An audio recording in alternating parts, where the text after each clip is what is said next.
aussi à certaines choses. On s'était engagé à maîtriser l'urbanisation sur la commune. Et la première des choses qu'on a fait, qui a pris presque 2 ans, parce qu'administrativement ça prend du temps, c'est modifier le PLU. On a souhaité modifier le PLU.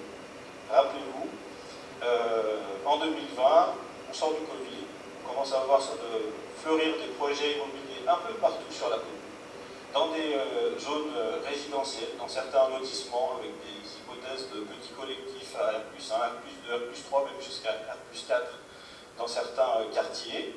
Et ce qu'on a souhaité faire justement, c'est modifier le plan local d'urbanisme pour ne plus pouvoir permettre de construire des logements collectifs n'importe où.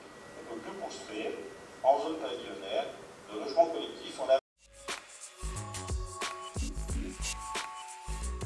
une maison et on pouvait raser une maison, 2 maisons et construire un petit immeuble. Ça aujourd'hui, c'est plus possible.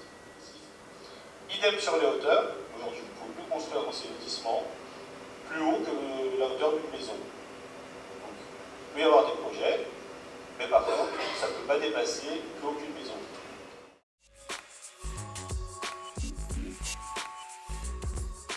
On n'a pas eu de nouvelles rues installées sur le centre-ville depuis qu'on arrive.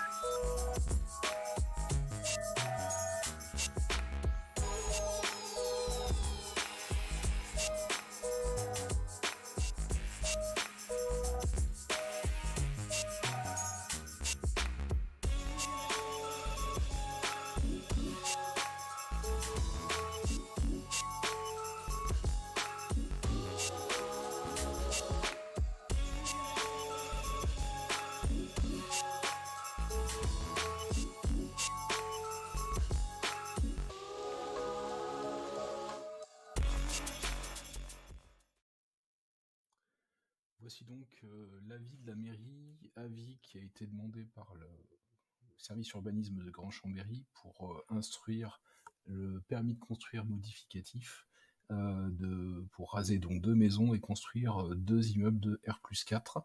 Cet avis a été rempli par la mairie le 3 août, 2023.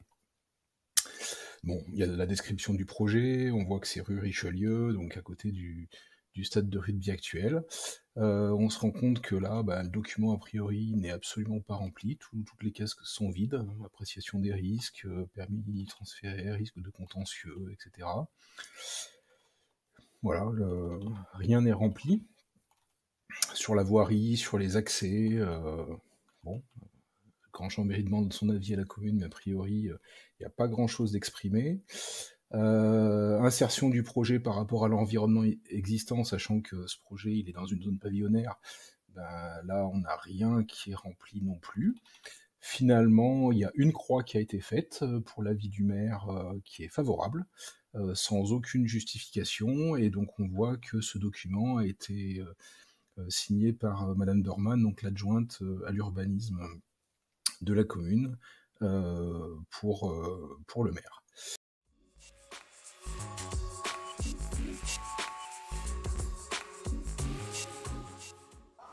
Moi, j'habite dans le Puy-d'Ordet et je sais qu'il va y avoir des constructions en face, à R+6, R+7. Nous sommes à R+4 et je ne comprends pas. Vous dites qu'il en faut des logements, que vous empêcherez qu'il y ait R+7, 8, 9. Mais pourquoi on ne peut pas tenir compte absolument qu'il y a en face des R+4 et ne faire pas plus haut que 5 pour boucher la vue, pour que ça soit disgracieux, comme ça l'est au-dessus de la boulangerie, dans certains coins. Ces grands immeubles, c'est pas beau, et puis ça ne facilite pas, je pense, de parler entre voisins. Enfin voilà, je voulais que vous puissiez ouvrir le débat sur le Puy-d'Ordet.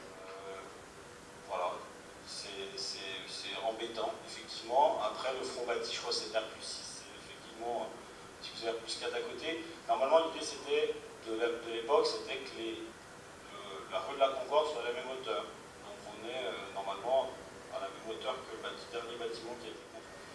Mais bon, voilà, c'était un coup parti.